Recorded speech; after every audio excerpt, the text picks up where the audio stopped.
Welcome back to our Retail Smarts podcast. Thank you for joining us today. We have our Young Retailer of the Year, Stephen Mangion, who is here to talk to us about his experiences, certainly as our young retailer, and also just, to tell us about his experiences in retail. So, Stephen, where are you working at the moment and what have you been doing with yourself?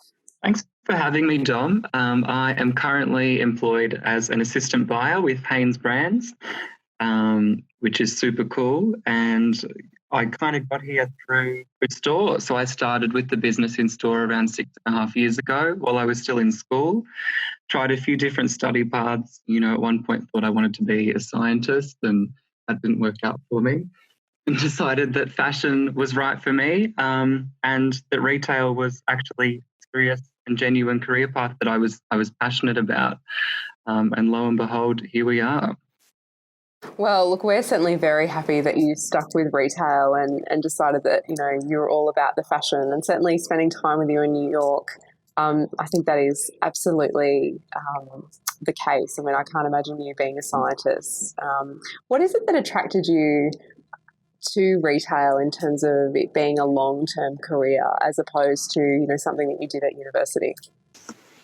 I think retail as a career, it's really interesting because there is so much opportunity and it is always changing and moving, but it's not really a career path that you're educated on in school or through the education system, which is why I never really considered it seriously. It was always just my job while I was studying something else. And it wasn't until all of those pathways didn't lead to much that I kind of fell back on my job that I was just doing to make ends meet. And I just had this kind of light bulb moment and a session with a really good manager I had at the time where we realized that I loved product, I loved apparel, and I loved working with customers, and that we actually could make something more cemented and more prosperous with this. I think time and time again, when we hear stories about, people choosing to stay on and to grow, it really does come down to the kind of manager they had or the kind of leadership that they were exposed to at the time. And what do you think was different about that particular manager, say, compared to others that you might have worked with in the past? She was really transformational, not kind of dictator-like or anything, really friendly, really open, and we were able to have a lot of those career-based discussions even before they were about retail. So, mentorship beyond the realms of the four walls of the store. And, when you share that compassion and that kind of empathy with your team, I think that's when the great opportunities come through. And, to this day, she's still one of my most amazing and most remembered managers. And now as I go on my own journey to become a leader in this industry, I still definitely draw on everything that I loved about working for her. Yeah, I think that's certainly an absolute credit to her because, we wouldn't have this year's Young Retailer without all the effort and mentorship that certainly she gave you at the time. So, just goes to show just how important, I guess, those store managers are. And funnily enough for us, one of our biggest growing categories, for our awards now has become Store Manager of the Year as well. So I really do think the two categories go hand in hand. So look, part of, I guess, the award has been that the prize was to take you to the National Retail Federation's big show in New York during New York Retail Week, and to basically take you on a bit of a retail study tour just of various stores and to see the trends that were happening in retail. I mean, how would you describe the experience? It was amazing. It was incredible to see different things that different retailers are doing around the world, the different challenges they're facing and how, they relate to Australia and how these kinds of issues are becoming more globalised every day and more shared, particularly around sustainability and environmental care. The week was just incredible. Yeah, I think you're right. I mean, in terms of certainly our experience being there with you, I mean, we were able to meet with 65 different countries that had their own retail associations, and all of them were saying, the same thing, that certainly sustainability was very much top of mind for retailers in terms of their concerns. Certainly crime was one of those things, cost of labour, and really just building retail as a career, certainly for young people, was another theme that really came out. I think with the trade fair, I mean, you and I visited over 6,000 exhibitors, I think, on the first day. What was your favourite part about the exhibitors? The exhibitors were really cool. There was so many. It was such an incredibly stimulating experience to see how these, different stalls were proposing new developments and kind of shaping the future of the industry. I think what really took it to the next level was on the top floor of the expo was the Innovation Hall, it was called, and it was all of this new kind of Japanese, Israeli tech new technology from around the world. It's just really set to revolutionise the industry. So think kind of stock management systems, different kind of POS systems and different ways to change the way that consumers shop and, merge that omni-channel experience. And some of the things coming through were just absolutely amazing to witness and just mind-blowing. I mean, I think that we both saw Texel, which was someone who'd created a holographic avatar that you could upload into apparel websites that would have your dimensions. So effectively you could purchase clothes that would fit your specific body shape. Some of the other things we saw are around 3D printing of food, and certainly robotics and drones played a big part. I mean, what was your favourite of the technologies? I think there was also a lot of different interesting ways to extract consumer data for businesses, which was incredible. They had people scanners that would go to the next level and be able to scan consumers as they entered the store and assess their age, their demographic, their gender, even down to their mood. So a retailer could assess the mood of these consumers as they entered the store and as they exited, and get a gauge on how they felt about their shopping experience within their specific environment. And look, a part of some of the other things that we did was visit stores around New York as well. And look, that ranged from certainly Tiffany's homeware store through to Package Free, which was really interesting. And I think we also, we visited Camp, which is, I think, rated as one of the world's best toy stores. What was your favourite of the retailers that we visited? My goodness, they were also amazing, and definitely if you ever want to do a great store tour of different storefronts, New York is the place to do it, because they are incredibly inventive and incredibly stimulating. But my favourite would have to be Slumu, which was a pop-up, Slumu, the Institute of Slime it's called, and it was a pop-up installation in Soho. And basically it was just this sensory celebration of slime in all of its forms. And you pay entry to go in, and then you are briefed on the history of slime, and you get to experience all different textures and colours and smells of slime. You get to throw it, you get dunked in it, you get to use it as a calming agent. So you get hooked up to an electroencephalograph that measures your brainwaves while you try and use the slime in your hands and compete against your partner to see who can become calmer through the use of slime, which I did lose to Dom at. I was a little bit too tense. And then at the end, they have this amazing DIY slime booth where you go in and you select your colour from hundreds and your scent and what texture do you want. Do you want it to be, sticky or oily or buttery? It just sounds, completely absurd to anyone who isn't in there within the experience, but it's so unique and so sensory and so stimulating that it's actually impossible to leave there without buying something. I mean, what was really fascinating to me was just the way in which retailers had reinvented themselves within New York. So not only are they selling products now, they'd also created almost a subscription service, as well as, having entry fees as part of, just this concept of experience being completely engulfing all of your senses. I mean, one of the other things that, of course, we went to was the ice cream museum as well, which was another pop-up. And now I think they've got multiples. They've got them in San Francisco and New York because they're so popular, greatly thanks to the Kardashians, I think. But just the whole concept of, being able to kind of hear, taste, touch, smell,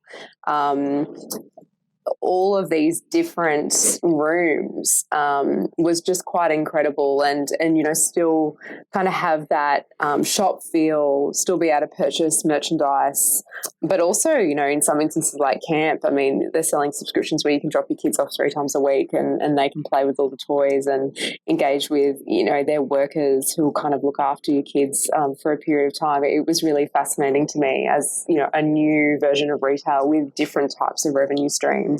What jumped out about, like, for you when it came to retailers in New York?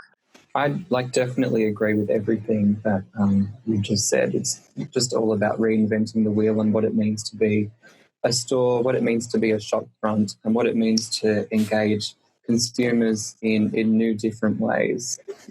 These different kind of models, they build hype and they build FOMO. And the other thing, particularly with the Ice Cream Museum, was it was a great opportunity to build content in an era where we're so socially driven as well. Around every single corner there was a new photo opportunity, which targets a whole new age of consumer as well. They were probably the key takeouts from my experience. I think just obviously being in New York, I mean, everything is so much bigger and bolder than sometimes what we see here, but also just the concept of entertainment as service. So you might recall that in Times Square we walked past there were a number of clothing outlets. And of course, there's the Disney store, which is kind of the epitome of that customer experience in terms of customer service. But there was also a store that had their employees out singing almost a chant to get people to come into the store, only related to this one particular apparel brand, which I'm not sure that you would see anywhere else in the world, or whether or not it would work. I mean, what were some of the things that you think were unique to that New York experience?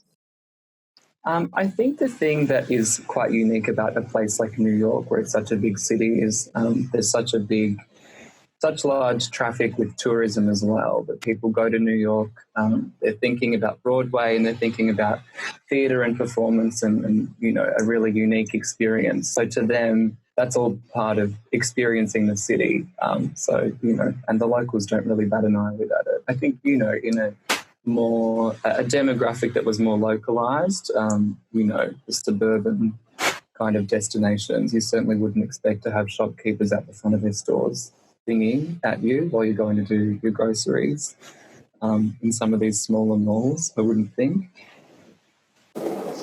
Yeah, I mean, the other thing I get asked about, when we talk about sustainability as well, and something that struck me about New York is this new rise of kind of vintage and recycled fashion. And I know that you, in particular, love to partake in some of those outlets, particularly in Williamsburg. Tell me about that experience and, whether you think we're going to see or are already seeing similar things in Australia.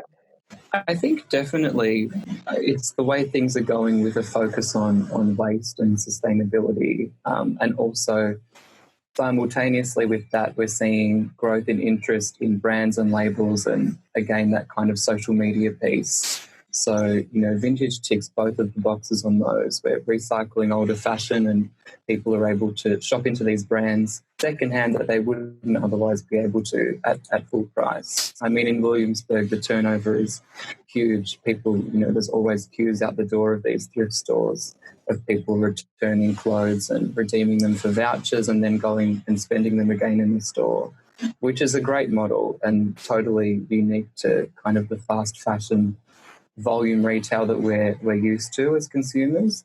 I think definitely there's room to grow in that area in Australia. How do you feel about H&M's announcement that they're looking to be completely circular by 2030? That's an enormous, for a business that size, it's an enormous goal to set, but obviously, incredible if they can pull it off. And I guess if anyone can pull it off, it'll be them. As a consumer and working in fashion, What do you think about that? It's a great commitment, and I really can't wait to watch them take the steps to achieve this. I think, it's definitely the way that things need to go, and it's going to take a few of these really big key players to commit and to execute for a lot of these other brands to be able to follow. So good on them for being the trailblazers. I'm really interested to see how they manage an assortment of, fabrications and shapes across their store, and how they maintain that circular model across the entire assortment. But absolutely hats off to them. So given that you've now gone through our process as Young Retailer of the Year, what are your top tips for those people considering entering this year? I think, don't think twice about entering. It's a fabulous experience. And even if, I didn't progress as far as I did, the lessons from just completing the application and going through those steps were incredibly insightful as well. But if nothing else, you get to update your resume along the way, which I don't know if anyone else out there is like me, but I am very slack at doing that. But just absolutely stay true to your passions. Make sure that the application represents you and your personality and everything that you stand for in this industry, and have fun with it as well. Not everything has to be so serious.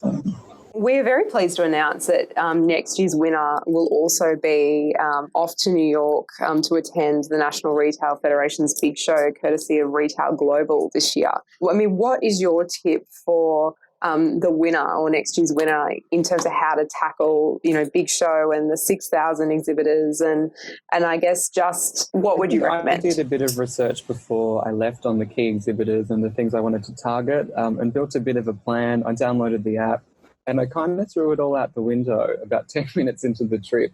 There's just so much to absorb and it's such a stimulating experience. I would just encourage you to go in with an open book, speak to everyone you meet, and just take it all in. Particularly at the expo, there's so many different exhibitors and speakers, and sometimes the best way to absorb things is just to wander around.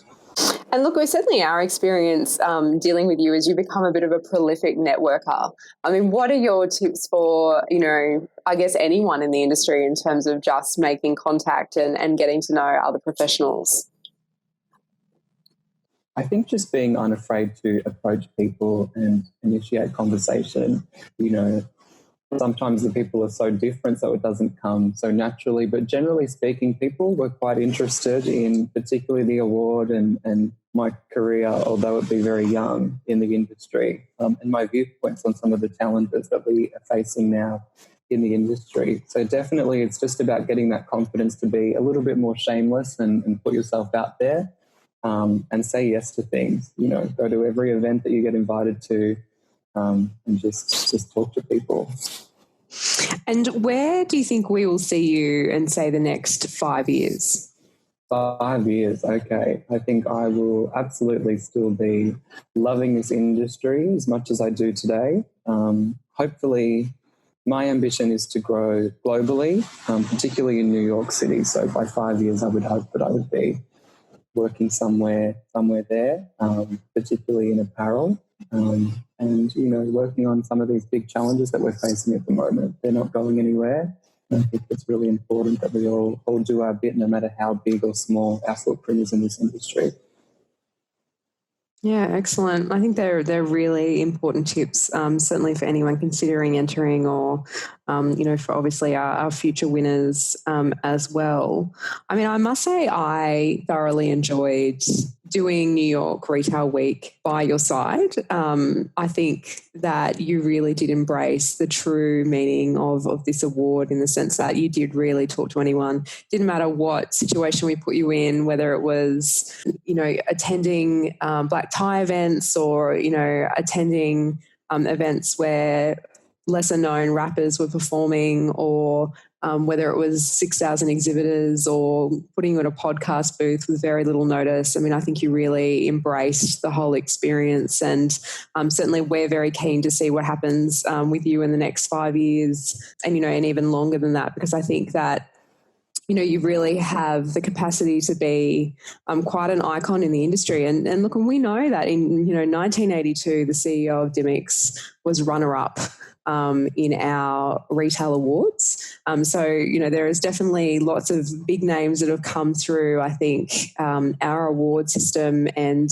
it's quite a rigorous testing process. So it's an absolute credit to you, and I certainly know that anyone that we have introduced you to or that you've had contact with has really enjoyed their interactions and just, I guess, the quality of retail worker that you are. So I think you are an absolute credit to the industry, and we're very lucky to have you. So thank you for joining us today and for being part of our podcast and certainly part of our retail tour of New York. We'll absolutely stay in touch, and I know that you are certainly participating at the conference for Retail Global this year on the Gold Coast, and will be also in attendance at our awards ceremony that's also coming up in August. So we're looking forward to seeing you again and getting you to tell your story to more aspiring retail workers. Thank you, Dom. It's been so incredible, going through the whole awards process and taking out the title and then being able to share New York alongside you as well. I just hope that, my story inspires other people to stick with the industry. It's pretty amazing to be a part of it. And, go retail. Awesome. Go retail.